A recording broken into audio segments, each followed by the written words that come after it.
Hey everybody, Dave here. Today I'm going to automate rpachallenge.com in Automation Anywhere. I know, it's about time that I used Automation Anywhere to automate this web page. Almost seemed like I was avoiding it for some reason. Not really. I've had an Automation Anywhere account for a little while. I used it a tiny bit a couple of years ago, but I finally just decided to jump back in and try it again, and I have to say I'm pretty impressed. So before we jump in and do the development, there are a couple things I want to show you as always, like I do every time with these RPA Challenge videos. First thing I want to do is show you the input file and then also show you a little bit about the web page that I'll be automating so you kind of know what's going on. On the RPA Challenge website, which is rpachallenge.com, there is a button for download Excel. If you were to click that, it'll download an Excel file locally. If you open it up, you'll see something like this, where you'll see first name, last name, company name, role in company, address, email, and phone number. And these have 10 rows of data for each of these fields. And what we're going to do is open up rpachallenge.com and enter each row of data into these fields where you can see associated labels. Let me point out a couple of changes that I have manually made to this file. If you were to download it, I assume that it would still have these same issues. I manually changed one of the fields. I think it was the last name field. It used to have a space at the end of it, and I fixed that. Then the H column, I actually right-clicked on it and clicked to delete. And then I also selected all of the rows that are below this data set, right-clicked and clicked delete. And that's probably 1,000 rows below this. The reason I forcibly deleted the column and the rows is for the same reason. There used to be data there, and whenever some RPA tools read the data in, it'll read extra columns and rows. And so I feel like dealing with that in an automated fashion, though it's possible, is kind of outside of the scope of what we're trying to do here. So now let's look at the RPA Challenge website. What we're going to do is build an automation that gets those 10 rows of data out of Excel. Then it's going to open Chrome and go to rpachallenge.com. It'll click this start button, and you see that all the fields changed location on the page. We're going to get the first row of data from the Excel spreadsheet, and we'll enter it into here and then click submit. Once you click submit, all of the fields are going to change location again. And another thing you can't see is that the ID and the name and maybe some other attributes about these elements in the HTML is actually going to change. So you can't expect the ID of these fields to be the same every time. That presents a little bit more of a challenge for us when it comes to RPA, because we're automating the user interface and we're relying on some of these things to be the same. Now, of course, the labels stay the same every time, and there's actually also an attribute inside these that relates to these labels that stays the same for each of the fields. When we get to that point, I'm going to show you how you automate this. This is really how everybody automates this web page, but effectively you got to be careful how you identify each element. And so that's kind of a challenge for us as RPA developers. And also it challenges RPA tools to see, is it possible to automate a web page where the fields change location each time? Once we run through and add all 10 rows of data, clicking submit between each one, then it's going to give us a success rate, and it'll tell us how many of the 70 fields we entered correctly. So with that, let's go ahead and jump in and start developing. I am in the Automation Anywhere control room, and I'm looking at the My Bots section underneath of bots. You can see I haven't really done that much so far up till now. I've done a little bit of testing just so I understand how I would automate this web page, and I knew that I needed to know certain things. And I have to say, most of Automation Anywhere's actions and the different operations you can do are pretty intuitive. So let's go ahead and click Create New. I'm going to click Bot, and then I'm just going to name this RPA Challenge. Click Create and Edit. Okay, and so what we've got starting off here is a flow view. I think the flow view is okay, but I actually prefer the list view. It's easier for me to read, so I'm going to click over to that. But just to point out, you could also look at it as a dual view where you can see the flow and a list view at the same time. But I'm only recording a small portion of my screen, and so that's kind of why this looks really crammed in here. If I were using my whole screen, it wouldn't look like this. But I'm going to click list like that so it's kind of easier to read. So just as I said, we are going to need to get data out of Excel first. So let's start with that. I'm going to go over to the left side where we have actions and scroll down to the Excel area. They split it up into basic and advanced. I'm not an advanced user of Automation Anywhere, so I'm going to stick to the basic Excel actions and go to open and drag open up here. Notice that I'm not dropping it into the triggers area because I'm going to run this manually. So let's configure this open spreadsheet. I don't want to get a file from control room. I want to click desktop file, and I'm actually just going to type it. C:\test\challenge.xlsx. I just want to point out, right, so this is where it is. That same place. Here's challenge.xlsx on my local hard drive. And then I'm not going to choose a specific sheet name. There's only one sheet in the workbook, so I'm going to let it just choose whatever is open already. I want to use read-only mode, and I do have headers in the sheet. Now let's go over and get the data. So we want get multiple cells because we're going to get multiple cells of data. And this is really nice. Pre-selected is all rows. We could do some other things, but I already know that I've already fixed the spreadsheet, so I know it's not going to get extra data than we need. If that weren't the case, we might have needed to do some other things, but I'm not worried about making the Excel operations difficult here. So I'm going to loop through all rows in the Excel spreadsheet, but what I'm going to do is assign the output into a variable. So assign value to variable. I'm going to click this button, create variable, and it already knows it's going to be of type table. So I'm just going to name this data, and then I'm not going to change anything else. Click create, and then I'm going to, let's see, the next thing we need to do is drag over close to close Excel. I don't need to save the changes when closing the file because we're in read-only mode. And then let's save this. And that should be it for getting data from Excel. Once we have that, we'll need to open the website. So let's go over to the browser section and drag over open. I want it to open in a new window, and the browser type I want is Google Chrome. What link am I going to do? http://rpachallenge.com. The timeout, I don't know why this is by default at 240. We're going to go with 20 seconds. I would imagine that's the max timeout. If it doesn't load in that amount of time, then it should throw an error, I assume. Maybe that's dealing with opening the browser and not loading the page, but I don't know. Now that we are ready to open the browser, I'm at this point just going to start using the recorder. Now, before I click to start recording actions, what I want to do is pull this tab out to be its own window of Chrome. And then now what I can do is click on start recording, and it's going to pop up a little window that I'll drag over so that you can see it once it shows up. Okay, here it is.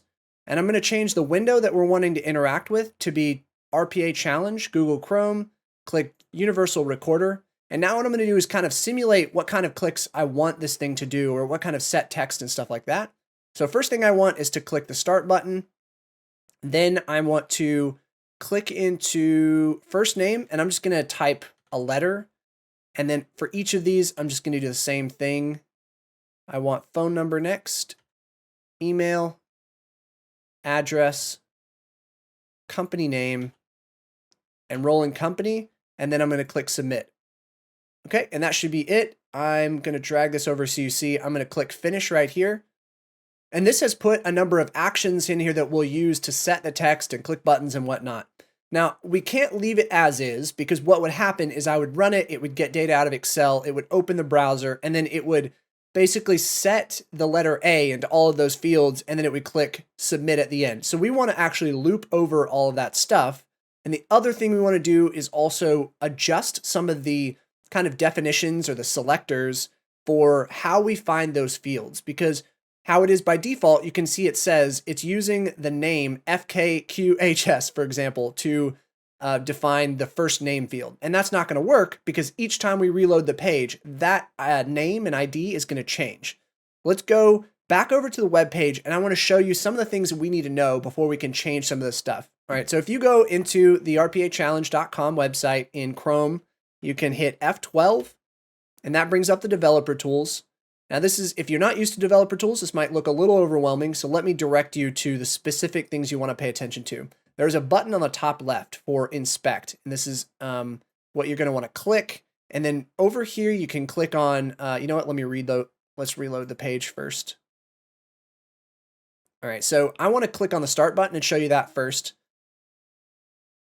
All right, so what this does is shows us the HTML associated with the start button. You can see that it's a tag of button, which is going to be important later. And then the other thing that's important is you notice if you look through most of this stuff, none of these attributes, well, I guess there's really only 2 attributes, neither of which are useful for us to uniquely identify this button. However, the word start is inside the button itself, and that's what we're going to use to help identify it. Now let's click inspect again. And let's do the submit button next. I'm going to click that, and it shows us what the submit button looks like in the HTML. This time, instead of a tag of button, it's a tag of input. However, some of these attributes are not going to be useful, like the class is not useful to us, and this ng content isn't useful.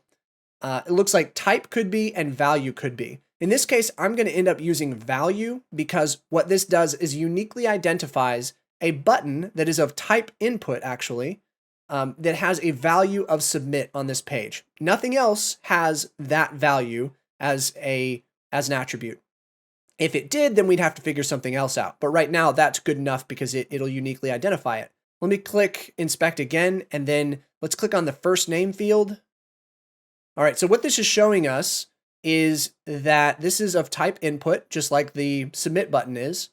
And then it also has a couple of attributes, like this ng content, which doesn't look useful. The ID and name attributes are those ones I'm saying change every time you reload the page, so we can't use that to help us identify.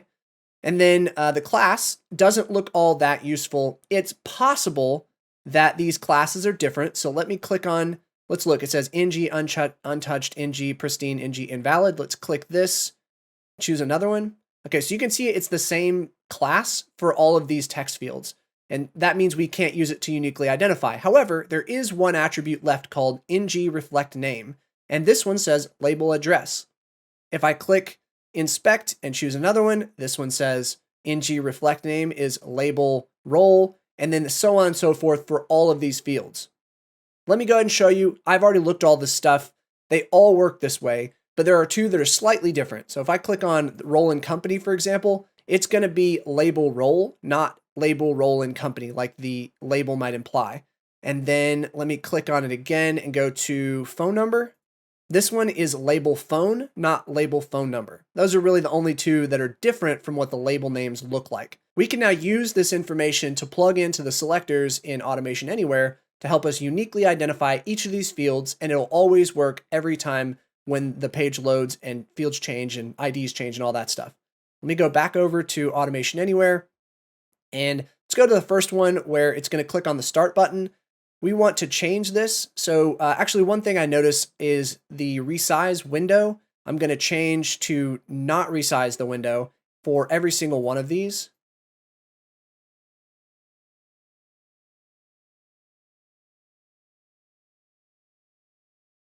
And now we've unchecked that resize window for every one of them because more than likely the window is going to pop up right here, and I don't want it to move anywhere else. I want it to just stay where it's at, and that's fine for me. All this stuff at the top, I guess I could point out, I'm not changing the window title because we don't need to in this case. The path to the Chrome executable is not necessary to change.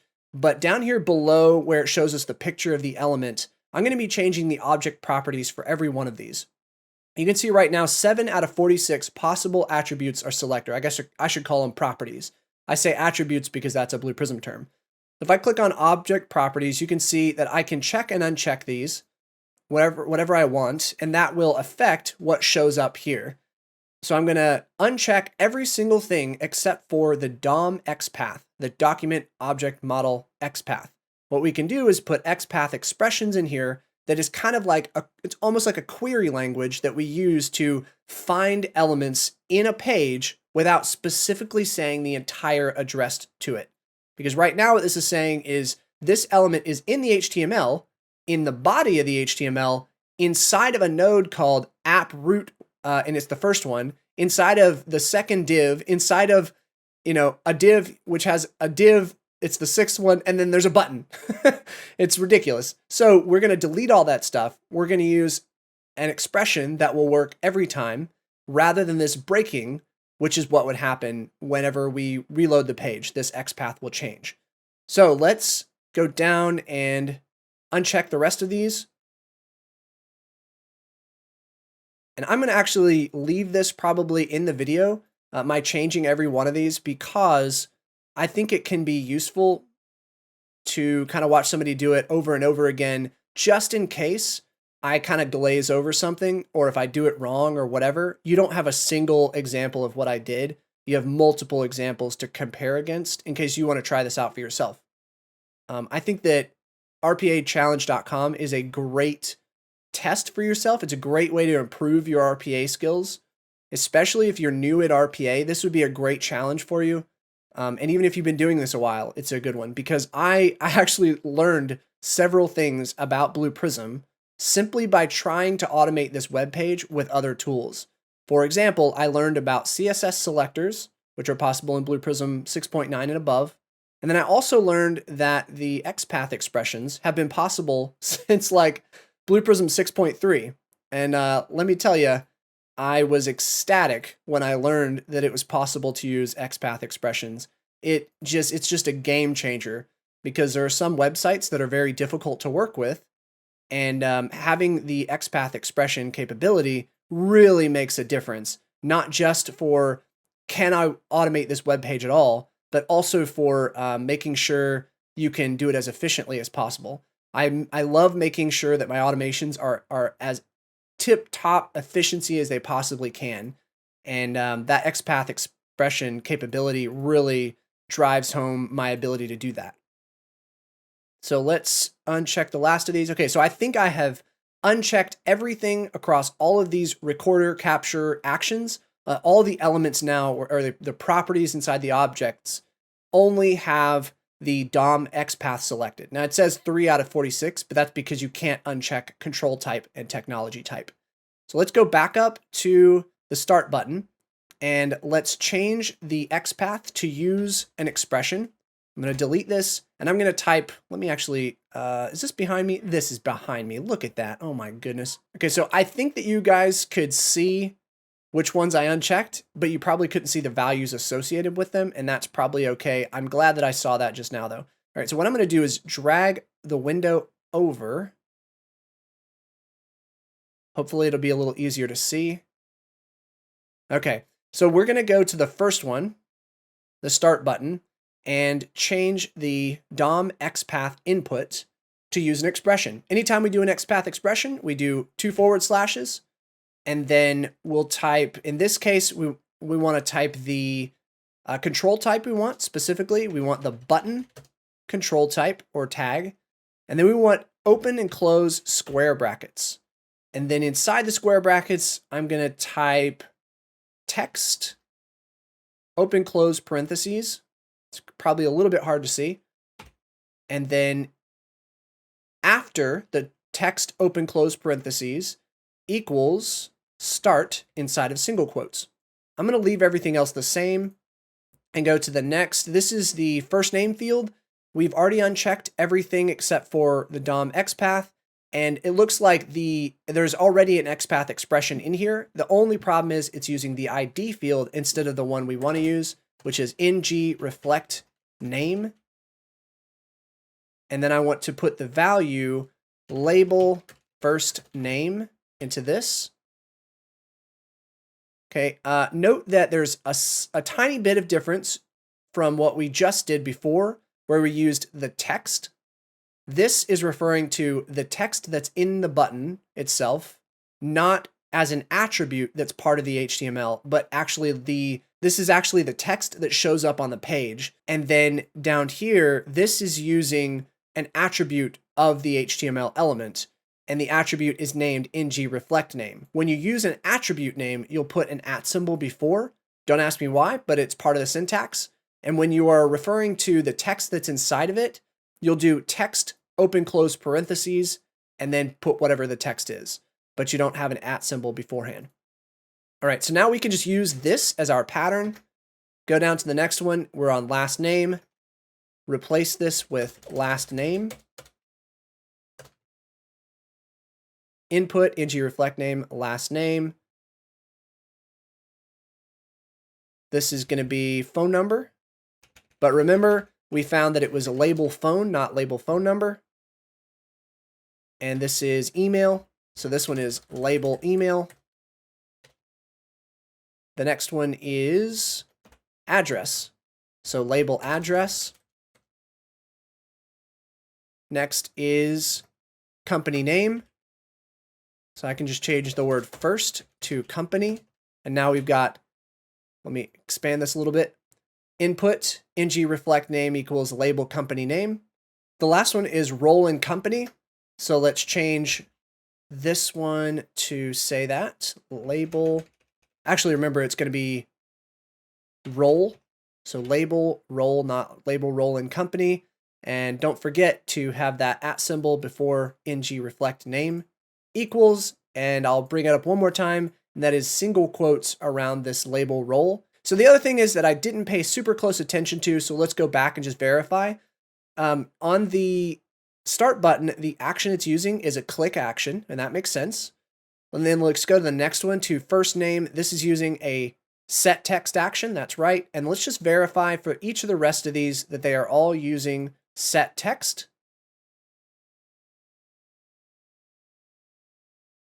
And then the last one is going to be the submit button. So here we want to change this one as well. Now this one is similar to the others, where we are going to use an attribute name, but in this case, we're not using ng reflect name. If you remember, we found that there was actually an attribute called value, and then the value inside of value, if that's not confusing, was submit. And that's all it takes to identify that field uniquely on this page, mostly because this page is fairly simplistic. And the action is going to be a click. The only thing left is that we need to loop and also get the data out of the table to put into each of these fields as we go along. So let's go over and grab a loop. And we'll drag this over. You know what? It's a little bit hard to read. I'm only recording a part of my screen, so it's a little bit tight just because of that. Okay, so what we want to do is drop a loop right up here. And you'll see what I did as I dropped it right after the start button, because we only want to click the start button one time. So we open the browser only one time, we click the start button only one time. And then everything else, where we're entering all the data fields and stuff and clicking the submit button, we do that inside the loop every time. So let's select all of these. I hit a left click on this top one. I'm holding shift and then clicking the bottom one. And then I'm going to left click and drag all of these and drop them inside of the loop. And you can tell that they're inside the loop because they're kind of indented below it. The other thing you can do is click this drop down and everything will get kind of consumed or collapsed inside of the loop. And it says that it's going to loop 10 times. We need to change that. Technically, we do want 10 times, but that's just a default number. So for the iterator, it says it's going to loop for n times. So it's going to loop 10 times. We don't want that. We actually want to loop over the data itself and loop however many times there happens to be rows in the data. So let's do loop over a data table. And for each row in the table, let's put each row into a variable. So I'm going to click over here to create a variable. Oh, that's not right. We want to actually choose the variable that has the data in it first. We're going to loop over that table, and then for each of those, we will get a row or a record out of that table. So let's click create variable here. It knows that this is of type record. It's already named it table row for me, so I'll just leave that. And then I'm going to click create and select. And so now we've got our table row variable we can use for each time we loop through here. So now what I need to do is go into each of these and configure it to get data out of Excel. The way we do that is by not trying to even remember the syntax, because I forget it every time. I'm going to click, it looks like I can do F2. I've been clicking insert a value. So let me hit F2, choose a variable. Let's choose our table row. And then you can choose to reference a column by index. You can 0 through 6 in this case, or you can do it by name, and that's what I prefer. So I'm going to type first name, click yes, insert. Now it does this syntax for me. This is the table row, the record variable. And then we use, this looks like curly braces with double quotes and the name of the field inside of it. And then outside the whole thing is $ to signify the whole thing is a variable. But, who really cares if you can just have it create it for you every time? And then I'm going to go to the next one, do the same thing. Matter of fact, I'm going to go to each of these and delete the A that I typed.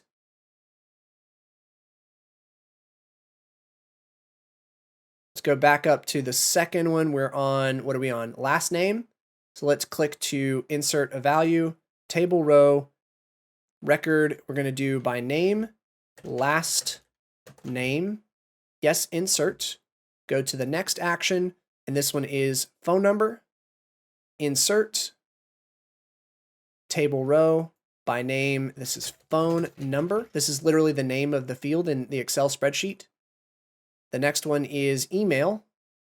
Click to insert, table row, email. Yes, insert. Go to the next action. This one is the address field. Insert, yes, table row. By name, it's going to be address. Yes, insert. The next one is going to be probably company name. Whoop, I should probably verify that. Yep, company name. And then type company name. That's the name of the field in Excel. The last one is going to be role in company. Table row, role in company. That's the exact name from the Excel spreadsheet. Notice it has a little lowercase I instead of capital I. All right, and that should be it for us. The only thing we haven't done at this point is put in an action to close the browser. But I'm going to leave that off because I think that's relatively simple to do, and maybe we'll come back and add it later. But for now, I actually just want it to stay open on my screen. And let's save it. And then we're going to use debug mode for this. So I'm going to click debug. I probably don't have to, but I'm going to go ahead and close the existing browser instance that I had open with rpachallenge.com so I don't get confused. And then I'm going to click start. It says deploying to my computer. It's going to download the file definition that I've just done for the script, since this is stored in the cloud, download it locally, and then it's going to open up Chrome, hopefully right here on my computer once it's done downloading. And there it is. It has opened the browser and it's clicked start. And now it's entering each field. It appears to be entering everything into the right place. So something I find interesting is that each RPA tool that I do this with likes to, by default, handle things differently. Some, like UiPath, like to assume that we're going to physically move the mouse cursor to the field and click into it and type. Others, by default, you typically will try to use a right stage in Blue Prism, which you find you end up having to use send keys instead. And then some kind of do a little bit of a middle ground. And then there's some where the set text, like in this one, is very careful. It's clearly doing some kind of checks between each time it's writing into these fields, because you can see there's a little bit of a wait. And I know the tool doesn't have to take that long to do it. The next RPA tool that I'll be using to automate this web page does it a lot faster, but I kind of suspect that this tool is designed maybe to be a little more robust out of the box, so you don't even have to think about it. So I think that's kind of nice, but I do find it very interesting that each RPA tool likes to handle this very differently. They are not all exactly the same. So I think that's kind of cool for them to look at things their own unique way. So our success rate was 100%. We got 70 out of 70 fields in 74 seconds. Again, like I said, I think there's probably a faster way to do this. One thing I suspect is that there's some kind of configuration file that I can change that will affect how quickly it does actions by default. If you know Automation Anywhere and you're watching this, feel free to let me know in the comments if there's a way I can do that, and I will definitely try it out.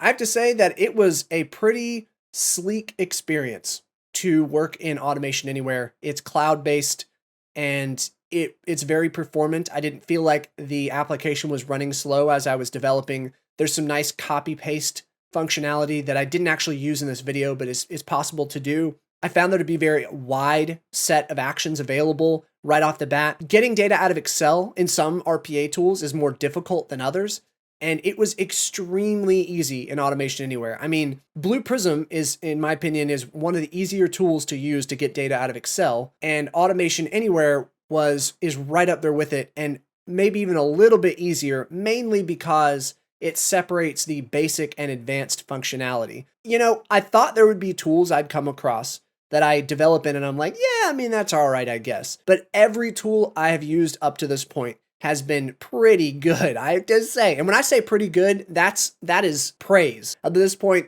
I have really liked UiPath. I still like Blue Prism, Automation Anywhere, OpenBots, Power Automate Desktop, and then I'll be doing RoboCorp soon after this. I also like that tool. I mean, I have to say, I'm not finding any tools that are bad to work with or that can't do what I need them to. Kudos to really all of these RPA vendors, both the open source and the non-open source ones. Thank you for providing these tools. Thanks for watching, and I'll see you in the next video.